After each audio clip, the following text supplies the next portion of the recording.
High নমস্কার বন্ধু, good morning. আমি চন্দন মল্লিক, তোমরা দেখছো আমার ইউটিউব চ্যানেল। আমার ইউটিউব চ্যানেলে তোমাদের সকলকে স্বাগত। বন্ধুরা, তোমরা কেমন আছো? আশা করছি তোমরা সকলে খুব ভালো আছো, আমিও খুব ভালো আছি। বন্ধুরা, আজকে আমার আলোচ্য টপিক জেনারেল নলেজ। আজকে আমি জিকের 46 কোশ্চেন তোমাদের সঙ্গে খুব সুন্দরভাবে আলোচনা করব, তোমাদের বোঝানোর চেষ্টা করব। বন্ধুরা, এই জিকের কোশ্চেনগুলি যে কোনো কম্পিটিটিভ এক্সামের জন্য ভীষণ ইম্পর্টেন্ট। সে কেন্দ্র সরকারের হতে পারে বা রাজ্য সরকারের হতে পারে। তোমরা কিন্তু প্রত্যেকটি কোশ্চেন ভালো করে বুঝে নেবে, তোমাদের মনে থাকবে। আমি কথা দিচ্ছি তোমাদের খুব সুন্দরভাবে মনে থাকবে। বন্ধুরা, এই কোশ্চেনগুলো আমি নিয়েছি কর্মসংস্থান পেপার থেকে, তোমাদের সঙ্গে শেয়ার করছি। সুতরাং সমস্ত ক্রেডিট কিন্তু কর্মসংস্থান পেপারের। বন্ধুরা, তোমরা অবশ্যই শেষ পর্যন্ত মন দিয়ে ভালো করে শুনবে আর দেখবে। দেখার পর যদি ভালো লাগে অবশ্যই একটি লাইক করে জানাবে, খারাপ লাগলে ডিসলাইক করে দেবে। বন্ধুরা, আমি চাই আমার পশ্চিমবঙ্গের প্রত্যেকটা ভাই বোনকে, পশ্চিমবঙ্গের প্রত্যেকটি বন্ধু বান্ধবীকে সাহায্য করতে। যদি তোমার সত্যি ভিডিওটি ভালো লাগে অবশ্যই শেয়ার করে প্রত্যেকে দেখার সুযোগ করে দেবে। তো চলো শুরু করছি, দেখে নাও। বন্ধুরা দেখো, আজকে আমাদের জেনারেল নলেজ কর্মসংস্থান পেপার থেকে নিয়েছি। মোট কোশ্চেন আছে 46টি। তোমাদের প্রত্যেককে শেষ পর্যন্ত দেখার জন্য অনুরোধ করছি। তোমরা যদি শেষ পর্যন্ত শোনো বা দেখো, আমি কথা দিচ্ছি তোমাদের ভালো করে মনে থাকবে। তো শুরু করছি। প্রথমে আছে সাধারণ বিজ্ঞান। এখানে বয়হস্যটা মিসিং হয়ে গেছে। ওকে, তো সাধারণ বিজ্ঞান ফার্স্ট কোশ্চেন নাম্বার 1। প্রাক্তন প্রক্রিয়ার দুটি ধাপ কি কি? আনসার বাষ্পীভবন ও ঘনীভবন। প্রাক্তন প্রক্রিয়ার দুটি ধাপ বাষ্পীভবন ও ঘনীভবন। ভালো করে মনে রাখো, বাষ্পীভবন এবং ঘনীভবন প্রাক্তন প্রক্রিয়ার দুটি ধাপ। কোশ্চেন 2। জল ও বেঞ্জিনের মিশ্রণকে কোন পদ্ধতিতে আলাদা করা যায়? আনসার আংশিক পাতন পদ্ধতির মাধ্যমে। জল ও বেঞ্জিনের মিশ্রণকে আংশিক পাতন পদ্ধতির মাধ্যমে আলাদা করা যাবে। আবার পড়ছি, ভালো করে শুনে নাও। জল ও বেঞ্জিনের মিশ্রণকে আংশিক পাতন পদ্ধতির মাধ্যমে আলাদা করা যাবে। কোশ্চেন 3। অম্ল বৃষ্টির জন্য মার্বেল পাথরের গায়ে যে ক্ষত সৃষ্টি হয় তাকে বলে স্টোন ক্যান্সার। অম্ল বৃষ্টির জন্য মার্বেল পাথরের গায়ে যে ক্ষত সৃষ্টি হয় তাকে বলে স্টোন ক্যান্সার। ভালো করে শোনো, অম্ল বৃষ্টির জন্য মার্বেল পাথরের গায়ে যে ক্ষত সৃষ্টি হয় তাকে বলে স্টোন ক্যান্সার। কোশ্চেন 4। হাইড্রোক্লোরিক অ্যাসিডকে কোন দ্রবণের মাধ্যমে শনাক্ত করা হয়? Answer silver nitrate. তো হাইড্রোক্লোরিক অ্যাসিডকে সিলভার নাইট্রেট দ্রবণের মাধ্যমে শনাক্ত করা হয়। ভালো করে শোনো, মনে রাখো, হাইড্রোক্লোরিক অ্যাসিডকে সিলভার নাইট্রেট দ্রবণের মাধ্যমে শনাক্ত করা হয়। হাইড্রোক্লোরিক অ্যাসিডকে সিলভার নাইট্রেট দ্রবণের মাধ্যমে শনাক্ত করা হয়। কোশ্চেন 5। বহুদিন ধরে অ্যাসিডিটি চলতে থাকলে কি ক্ষতি হয়? আনসার ক্ষত বা আলসার সৃষ্টি হয়। তো বহুদিন ধরে অ্যাসিডিটি চলতে থাকলে ক্ষত বা আলসার সৃষ্টি হয়। বহুদিন ধরে অ্যাসিডিটি চলতে থাকলে ক্ষত বা আলসার হয়। কোশ্চেন 6। চিনি দ্রবণ থেকে মিশ্রি তৈরির পদ্ধতির নাম কেলাসন পদ্ধতি।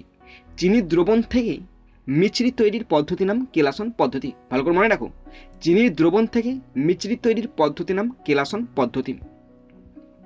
কোশ্চেন 7। কোন উদ্বায়ী দ্রাবক চেতনানাশক হিসেবে ব্যবহৃত হয়? Answer chloroform. তো ক্লোরোফর্ম একটি উদ্বায়ী দ্রাবক যেটা চেতনানাশক হিসেবে ব্যবহৃত হয়। তো ক্লোরোফর্ম একটি উদ্বায়ী দ্রাবক যেটি চেতনানাশক হিসেবে ব্যবহার করা হয়। কোশ্চেন 8। জলে দ্রবীভূত হয় এমন একটি জৈব যৌগের নাম লেখো। আনসার চিনি। তো জলে দ্রবীভূত হয় এমন একটি জৈব যৌগের নাম চিনি। জলে দ্রবীভূত হয় এমন একটি জৈব যৌগের নাম চিনি। কোশ্চেন 9। মূল কথাটির অর্থ কি? মূল কথাটির অর্থ স্তূপ।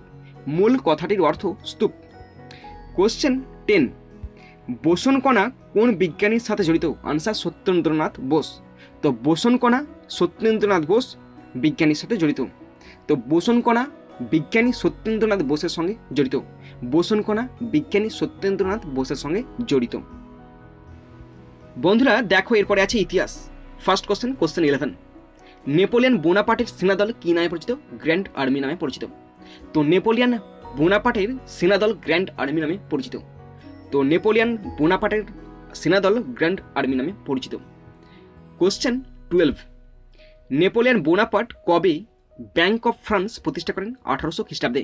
তো নেপোলিয়ন বোনাপার্ট 1800 খ্রিস্টাব্দে ব্যাংক অফ ফ্রান্স প্রতিষ্ঠা করেন। ভালো করে শোনো, নেপোলিয়ন বোনাপার্ট 1800 খ্রিস্টাব্দে ব্যাংক অফ ফ্রান্স প্রতিষ্ঠা করেন। কোশ্চেন 13। কবে কাদের মধ্যে পিরামিডের যুদ্ধ হয়? আনসার 1798 খ্রিস্টাব্দে ফ্রান্স ও ইংল্যান্ডের মধ্যে পিরামিডের যুদ্ধ হয়। তো 1798 খ্রিস্টাব্দে ফ্রান্স এবং ইংল্যান্ডের মধ্যে পিরামিডের যুদ্ধ হয়। ভালো করে মনে রাখো, 1798 খ্রিস্টাব্দে ফ্রান্স ও ইংল্যান্ডের মধ্যে পিরামিডের যুদ্ধ হয়। কোশ্চেন 14, কোন আইনের মাধ্যমে ভারতে ইস্ট ইন্ডিয়া কোম্পানির শাসনের অবসান ঘটে? আনসার, ভারত শাসন আইন 1858 খ্রিস্টাব্দে দ্বারা। তো ভারত শাসন আইন 1858 খ্রিস্টাব্দে দ্বারা ভারতে ইস্ট ইন্ডিয়া কোম্পানির শাসন অবলুপ্ত ঘটে। তো ভালো করে মনে রাখো, কোশ্চেন ছিল কোন আইনের মাধ্যমে ভারতে ইস্ট ইন্ডিয়া কোম্পানির শাসনের অবস্থান ঘটে? আনসার, ভারত শাসন আইন 1858 খ্রিস্টাব্দে দ্বারা ভারতে ইস্ট ইন্ডিয়া কোম্পানির শাসনের অবস্থান ঘটে। কোশ্চেন 15, আনন্দমঠ উপন্যাসে বিদ্রোহের নেতা কে ছিলেন? আনসার, সত্যানন্দ। তো আনন্দমঠ উপন্যাসে বিদ্রোহের নেতা ছিলেন সত্যানন্দ। ভালো করে মনে রাখো, আনন্দমঠ উপন্যাসে বিদ্রোহের নেতা ছিলেন সত্যানন্দ। ভালো করে মনে রাখো, আনন্দমঠ উপন্যাসে বিদ্রোহের নেতা ছিলেন সত্যানন্দ। কোশ্চেন 16, ভারতমাতা চিত্রটি এঁকেছেন অবনীন্দ্রনাথ ঠাকুর। ভারতমাতা চিত্রটি এঁকেছেন অবনীন্দ্রনাথ ঠাকুর। মনে রাখো ভালো করে, ভারতমাতা চিত্রটি এঁকেছেন অবনীন্দ্রনাথ ঠাকুর। কোশ্চেন 17, মহারানীর ঘোষণাপত্র কবে প্রকাশিত হয়? 1858 খ্রিস্টাব্দের 1 নভেম্বর। তো মহারানীর ঘোষণাপত্র প্রকাশিত হয় 1858 খ্রিস্টাব্দের 1 নভেম্বর। 1858 খ্রিস্টাব্দের 1 নভেম্বর মহারানীর ঘোষণাপত্র প্রকাশিত হয়। ভালো করে মনে রাখো, 1858 খ্রিস্টাব্দের 1 নভেম্বর মহারানীর ঘোষণাপত্র প্রকাশিত হয়। কোশ্চেন 18, আলবার্ট বিল কে রচনা করেন? আনসার, লর্ড রিপনের আইন সচিব ইলবার্ট। তো আলবার্ট বিল রচনা করেন লর্ড রিপনের আইন সচিব ইলবার্ট। ভালো করে মনে রাখো, আলবার্ট বিল রচনা করেন লর্ড রিপনের আইন সচিব ইলবার্ট। আবার পড়ছি, ভালো করে মনে রাখো, আলবার্ট বিল রচনা করেন লর্ড রিপনের আইন সচিব ইলবার্ট। কোশ্চেন 19, ভারতের প্রথম ভাইসরয় ছিলেন লর্ড ক্যানিং। ভারতের প্রথম ভাইসরয় ছিলেন লর্ড ক্যানিং। ভারতের প্রথম ভাইসরয় ছিলেন লর্ড ক্যানিং। কোশ্চেন 20, হেমচন্দ্র কানুনগো কোন দলের সঙ্গে যুক্ত ছিলেন? আনসার, যুগান্তর। তো হেমচন্দ্র কানুনগো যুগান্তর দলের সঙ্গে যুক্ত ছিলেন। হেমচন্দ্র কানুনগো যুগান্তর দলের সঙ্গে যুক্ত ছিলেন। বন্ধুরা দেখো, এরপরে আছে ভূগোল। ফার্স্ট কোশ্চেন, কোশ্চেন 21, উত্তর ভারতের সমভূমি অঞ্চলে নদী উপত্যকার পুরনো পলিমাটিকে বলে ভাঙর। ভালো করে মনে রাখো, উত্তর ভারতের সমভূমি অঞ্চলে নদী উপত্যকার পুরানো পলিমাটিকে বলা হয় ভাঙর। আবার পড়ছি, উত্তর ভারতের সমভূমি অঞ্চলে নদী উপত্যকার পুরনো পলিমাটিকে বলা হয় ভাঙর। কোশ্চেন 22, লাদাখ মালভূমিতে কোন ধরনের জলবায়ু দেখা যায়? আনসার, শীতল মরু জলবায়ু দেখা যায়। তো লাদাখ মালভূমিতে শীতল মরু জলবায়ু দেখা যায়। আবার পড়ছি, লাদাখ মালভূমিতে শীতল মরু জলবায়ু দেখা যায়। কোশ্চেন 23, পশ্চিমী জেটবায়ু ভারতের কোন জলবায়ুকে মূলত নিয়ন্ত্রণ করে? আনসার, শীতকালীন জলবায়ুকে। তো পশ্চিমী জেটবায়ু ভারতের শীতকালীন জলবায়ুকে প্রধানত নিয়ন্ত্রণ করে। আবার পড়ছি, পশ্চিমী জেটবায়ু ভারতের শীতকালীন জলবায়ুকে মূলত নিয়ন্ত্রণ করে। কোশ্চেন 24, ভাকরা ও নাগাল কোন নদীর ওপর দেয়া বাঁধ? আনসার, শতদ্রু নদীর ওপর দেয়া বাঁধ। তো ভাকরা ও নাগাল শতদ্রু নদীর ওপর দেওয়া বাঁধ। ভাকরা ও নাগাল শতদ্রু নদীর ওপর দেওয়া একটি বাঁধ। আবার পড়ে দিচ্ছি, ভাকরা ও নাগাল শতদ্রু নদীর ওপর দেওয়া একটি বাঁধ। কোশ্চেন 25, নর্মদা নদীর উৎসস্থল অমরকণ্টক পাহাড়ে। নর্মদা নদীর উৎসস্থল অমরকণ্টক পাহাড়ে। আবার বলে দিচ্ছি, নর্মদা নদীর উৎসস্থল অমরকণ্টক পাহাড়ে। কোশ্চেন 26, তাপ্তি নদীর মোহনায় অবস্থিত শহরটির নাম সুরাত।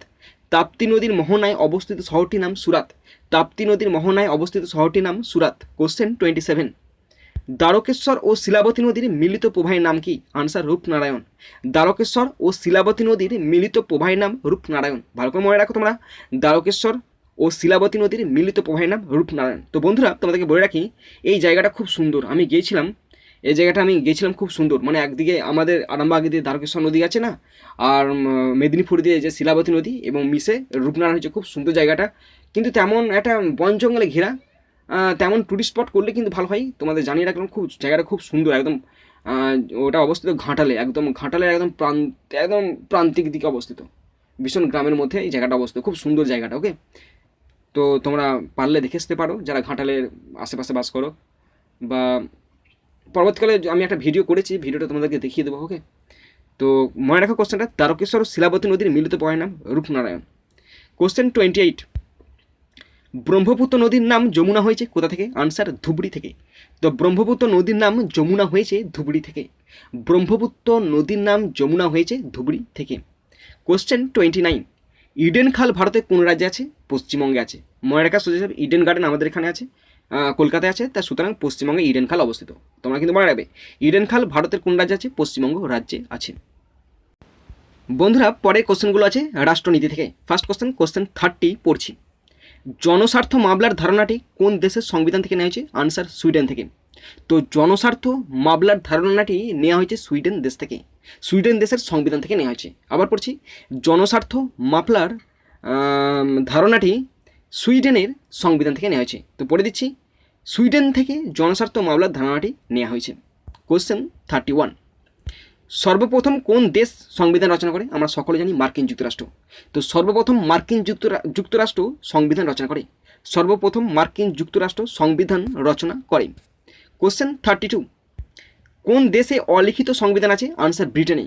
তো কোন দেশে অলিখিত সংবিধান আছে? ব্রিটেনেই অলিখিত সংবিধান আছে, ব্রিটেনেই অলিখিত সংবিধান আছে। কোশ্চেন 33, ভারতীয় সংবিধানের এক নাগরিকত্ব ধারণাটি কোন দেশ থেকে গৃহীত হয়েছে? আনসার ইংল্যান্ড থেকে। তো ভারতীয় সংবিধানের এক নাগরিকত্ব ধারণাটি গৃহীত হয়েছে ইংল্যান্ড থেকে। ভারতীয় সংবিধানের এক নাগরিকত্ব ধারণাটি গৃহীত হয়েছে ইংল্যান্ড থেকে। ভালো করে মনে রাখো, ভারতীয় সংবিধানের এক নাগরিকত্ব ধারণাটি গৃহীত হয়েছে ইংল্যান্ড থেকে। কোশ্চেন 34, ভারতীয় সংবিধানের প্রস্তাবনায় উল্লিখিত আমলা শব্দের অর্থ কী? আনসার ভারতীয় জনগণ।